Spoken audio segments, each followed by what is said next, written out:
Hello, class. These are the video solutions for Lab 5.2. The first question we are asked is, what type of function is this? How do you know?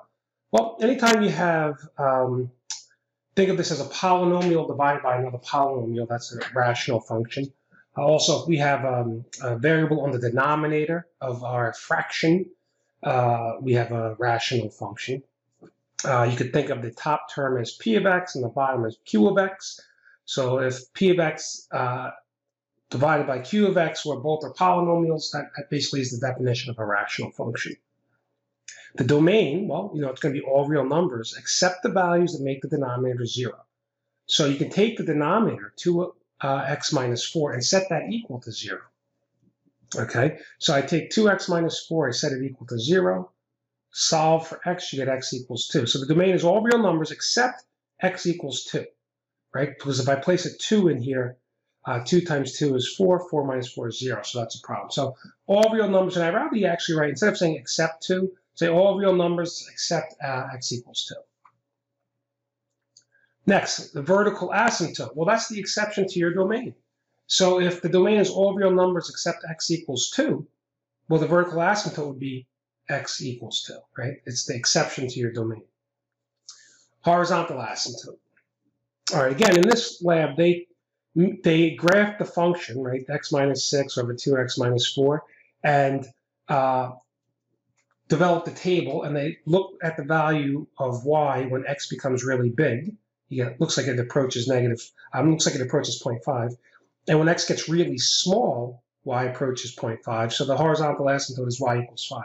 I'm sorry, 0.5. But remember, there was another way to do this problem.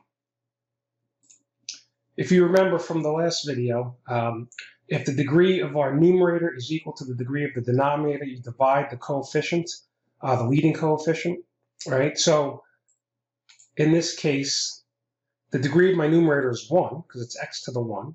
The degree of my denominator is also 1, because it's 2x to the 1. So you take 1 divided by 2, right? Because this is really 1x. So take the coefficient of the numerator, which would be 1, and the leading coefficient of the denominator is 2, and you have 1 divided by 2, which is 0.5.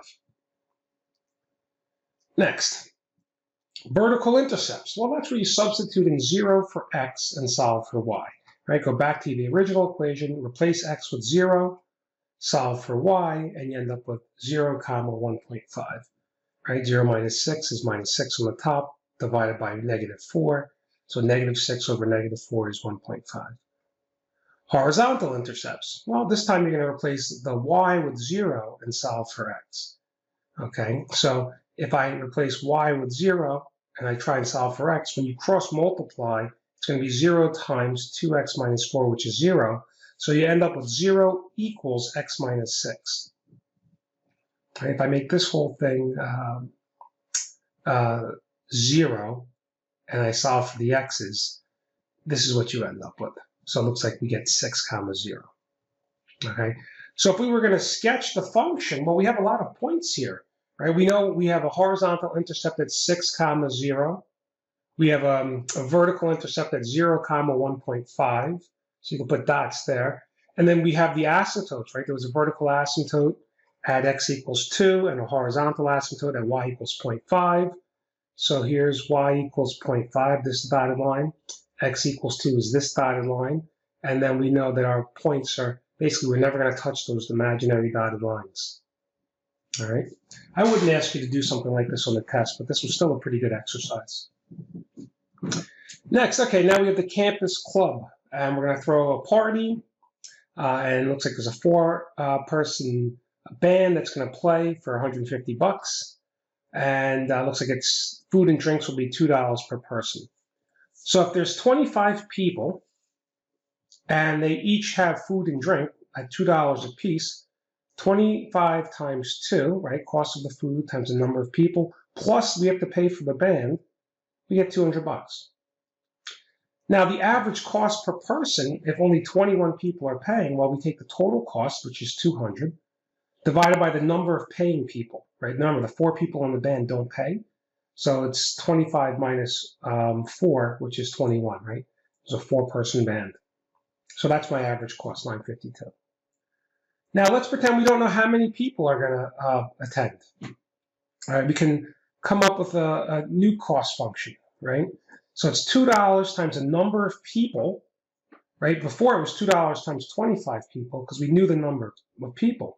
But now it's $2 times n number of people, plus we still pay the band 150 bucks.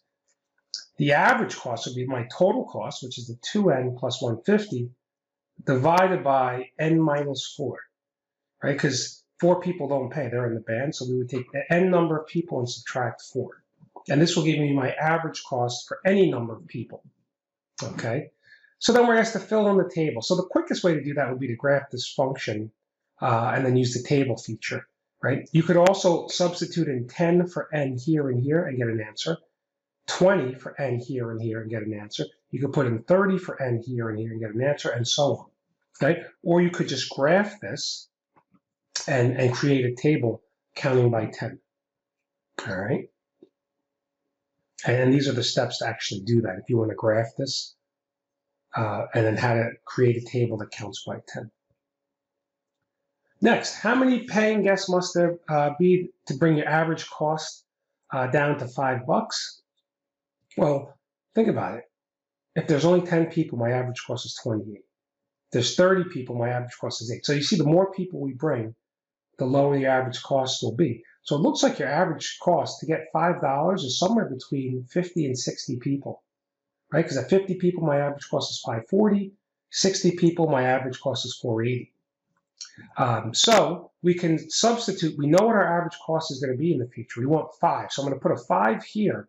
We don't know how many people that's going to take to get to the 5. So this is the equation we have to solve. Now listen, you can graph both sides of the equal sign and get the intersection, or you can cross multiply. All right. So if we were to graph this, let's enter this into our calculator. So if I were to graph this, I would enter y1 is the 2x plus 150 divided by x minus 4. Make sure you have the parentheses in the right spot.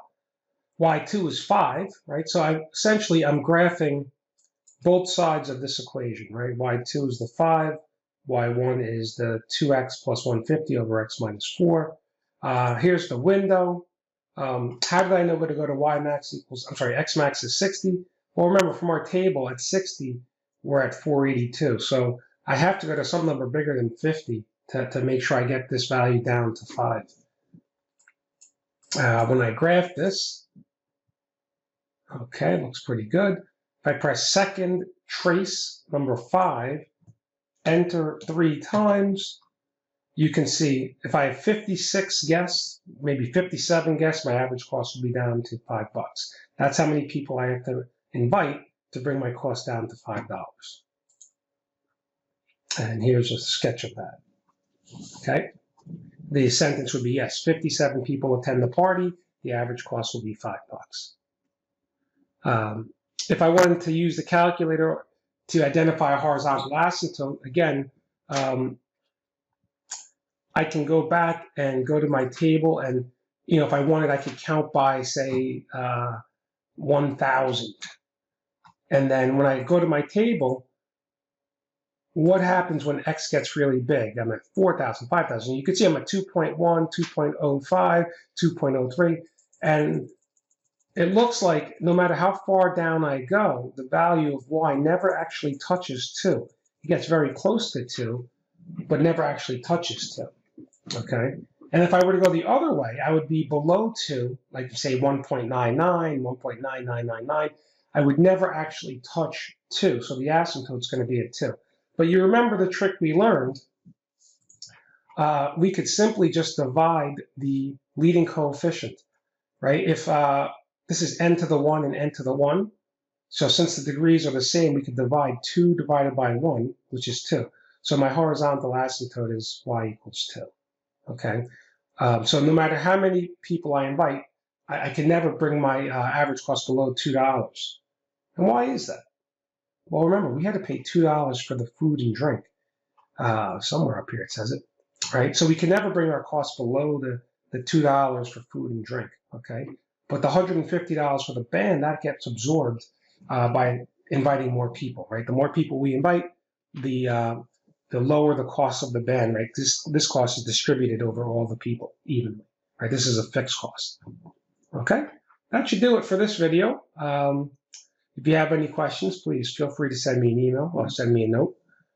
Thank you for watching.